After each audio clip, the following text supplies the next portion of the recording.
This is going to be great. What a good nostalgia. Nostalgia is a great drug, man. We love our nostalgia. We're like, damn, I love that show. They should have let the show just died. Let it be, okay? 30 years later almost, okay? They're bringing it back. And the showrunner, okay, is Beau DeMayo. Now, DeMayo also worked on the what was the other show? God, I forget the other show's name. Moon Knight. He worked on Moon Knight. There we go. Okay. He worked on Moon Knight and something else as well. Okay. Well, last week, or this week, earlier this week, all of a sudden, he got fired. Right? Got shit canned. And we're like, well, this is interesting. So X-Men 97 showrunner DeMayo gets the boot from Marvel Studios just days before the series premiere. Deletes social media accounts in response. Okay? In a suffering their latest in a long of black eyes, just days before the animated series revealed is set to debut, Marvel Studios reportedly fired X-Men 97 showrunner DeMayo. Okay? There's DeMayo right there. Okay? So, DeMayo participated in the Marvel Studios animated presentation during the San Diego Comic-Con in 2022 on July 20, so it was 2 years ago. Okay, July 22 in San Diego, California. Now, X-Men showrunner confirms the Disney Plus series will portray Morph as a non-binary. Okay, so we'll have a little connection with the non-binary thing there in a second. The staffing shakeup was first revealed to the public in the morning of March 12th. The Hollywood Reporter, both Kit and Aaron Couch.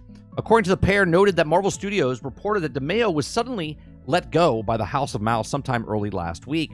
At which time the company emailed the deactivate all the rest of X-Men 97 production team was made aware that he would no longer be attached to the project. So they literally just shit canned him and then basically took him off all the projects, right? No credit or no attachment, no nothing. Okay. Following this pink slip, the Moon Knight writers scrubbed the internet on social media accounts, in particular the Instagram account, which also has been using provided production updates on X-Men 97. Okay. Notably, it appears that the addition to the public DeMayo himself was also caught off guard by the decision, as immediately prior to his release, he reportedly had completed writing duties on season 2 of X-Men 97 and was lining up press for the series and making plans to attend the show's Hollywood premiere on March 13th. And even when discussing losing ideas loosely ideas for the third season with members of his team. Now, as of writing this, it remains unclear as to the exact reason why the showrunner was let go by Marvel Studios, as well as he chose to respond to the news by deleting his entire internet presence. Now, however, given the timing of this firing coming just a little over a week before X-Men 97 is set, finally make a debut, and severity of this response, circumstances suggest that whatever transition eventually led to the firing may be particularly egregious.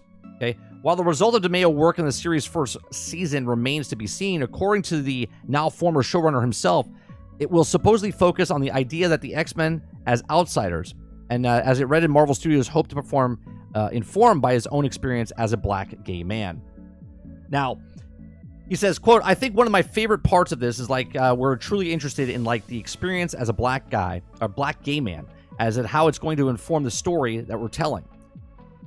Now, I don't know what that means.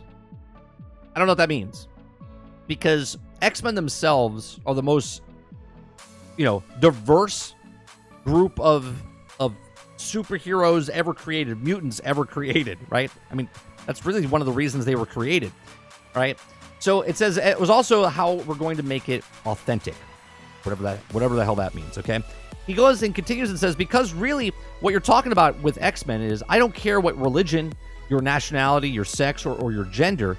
You walk into a room full of people and you've gone, oh my gosh, there's no one in here like me. And I think that's ultimately what X-Men is trying to get at. He continued by saying, quote, we've just assembled a great team with really amazed directors, artists, and storyboard artists and writers, and just get this right, really drilled down to what I think X-Men is always going to be about, which is just, we talk a lot about the dream, social acceptance, and social justice.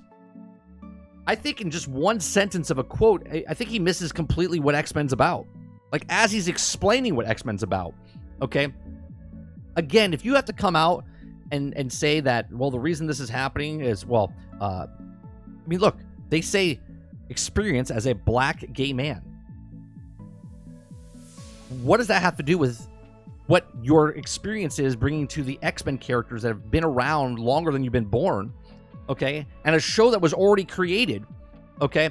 And then to continue here by saying, because it really is talking about what X-Men, I don't care what your religion, your nationality, your sex, or your gender, but yet in the same article, it's all about what his sex, race, and gender is, which is amazing, okay? So the first season of X-Men is currently on track to unlock is X-Gen on March 20th. Now, on top of this, we have another story connected to this, okay? So let me bring this up. Now, the X-Men 97 woke insult shot down after online backlash. Did we teach you people nothing? Okay. So since it was announced that Morph would be a non-binary X-Men, Marvel's show has also been facing accusations of being woke online, and now the series creators are speaking out against the accusations. Now, X-Men 97 has revealed that the X-Men, an animated series, which was spearheaded by Larry Houston and Eric and Julia Lindwall. Houston and Julia Lindwall also have spoken out about the new show and addressed the woke controversy.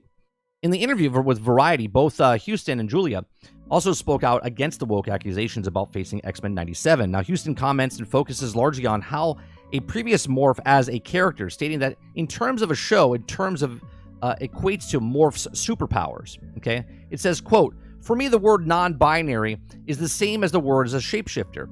Every character that is changed from the gender to another, or from a human to an animal, that's just another word for shapeshifter for me. So then why did you change it?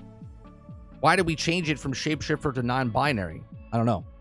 Okay, focused more X-Men messages and inclusion, expressing her frustrations that some of the more vocal critics of the show apparent progressive moves hadn't seemed to absorb the lesson of the original show, stating, continues the quote and says, "Did we teach you people nothing? Were you not watching? Did you not figure out how and nice to each other and how to get along? And very odd to feel like we're still dealing with the same issues that we were dealing with 30 years ago. It's painful." Then stop trying to push stuff.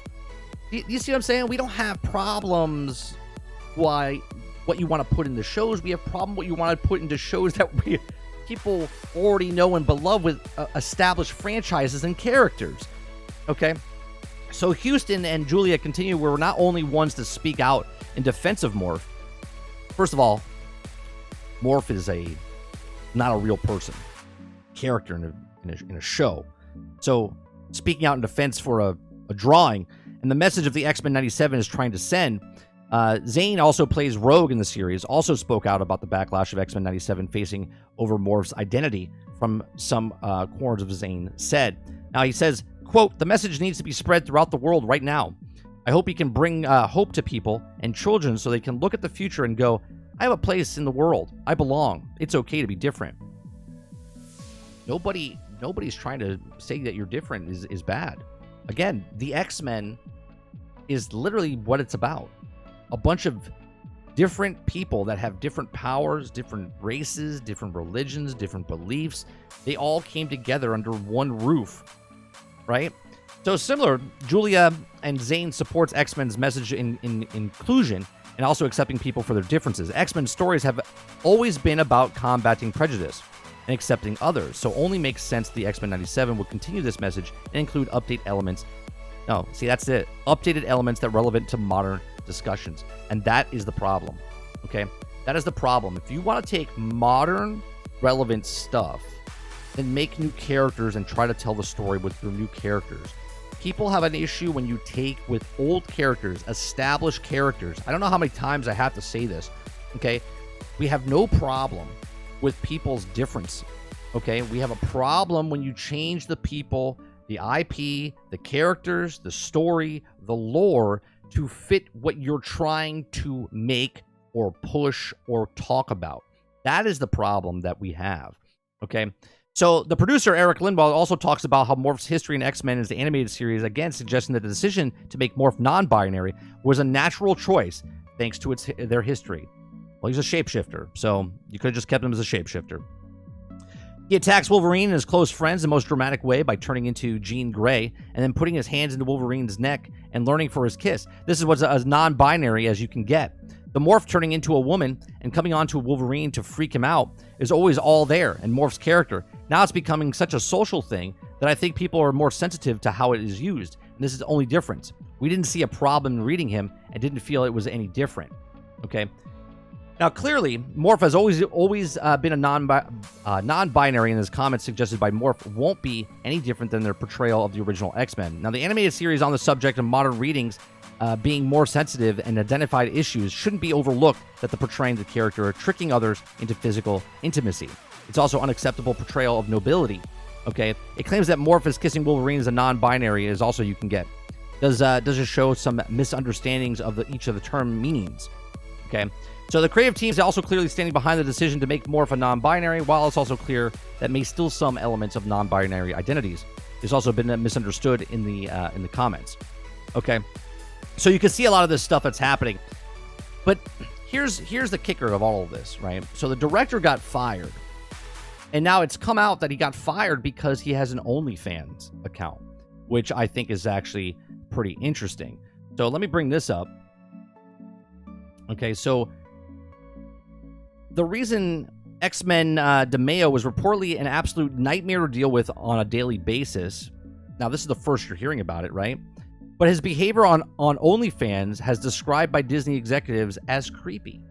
Okay, so obviously they knew that he had a channel, but yet they still gave him a job. They still gave him, like, he was fine when Moon Knight. He was fine doing all the other stuff. But just now, they had a problem with his OnlyFans account and whatnot. So that makes it interesting to find out. But with DeMayo being fired, with the drama going on behind X-Men, with even the drawings of the characters, they've changed Rogue, where they do this this drawing style where, one, they shrunk down her assets, okay, her ass and her breasts. They also make it like a uniboob when they draw things now. There's no defined, when you look at Rogue in the past, or look at any character, I should say, in the past, compared to what they look like now, it's completely different.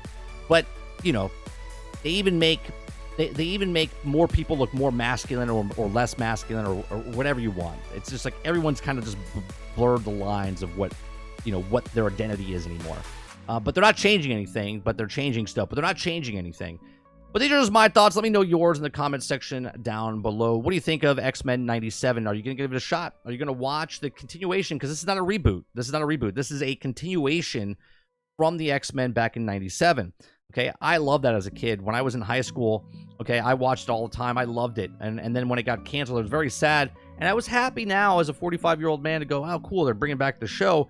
But then you find out that they've changed some things. Now, I'm going to give it a shot. I'm going to watch it and see if it's just visual changes or did they actually change more, right? There was a bait and switch with He-Man, okay? Now, obviously, who are they making these shows for, right? Why are they bringing X-Men? Why are they bringing He-Man back? Why are they bringing all this stuff back? Because the kids nowadays don't really know what G.I. Joe is or what He-Man is or what, or what X-Men is. If they wanted to do X-Men shows, they could have made a new X-Men show. If they wanted to do a new He-Man show, they could have done a He-Man show or a different a rendition of He-Man. But instead, they changed what He-Man was, and they're marketing it towards our age group.